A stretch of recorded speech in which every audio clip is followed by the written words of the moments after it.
सरकारले भू उपयोग नियमावली 2079 मा तेस्रो पटक संशोधन गर्दै जग्गाको कित्ताकाट खुलाएको छ।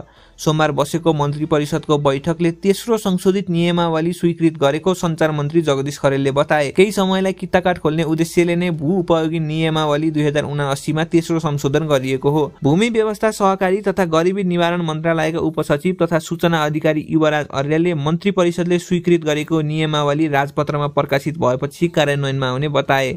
संशोधित नियमावलीले 2082 असारसम्मलाई कित्ताकाट खोल्न निर्णय गरेको छ। यसअघि नियमावलीले जमिनलाई कृषि, आवासीय, व्यावसायिक, औद्योगिक, खानी तथा वन लगायतको आधारमा वर्गीकरण गरेर मात्रै सोही अनुसार कित्ताकाट गर्न पाइने व्यवस्था गरेको थियो। तर नियमावली आएको 3 वर्ष बितिसक्दा पनि 753 मध्ये आधाभन्दा धेरै जग्गाको वर्गीकरण गर्न नसकेपछि केही समयका लागि कित्ताकाट खुलाइएको हो।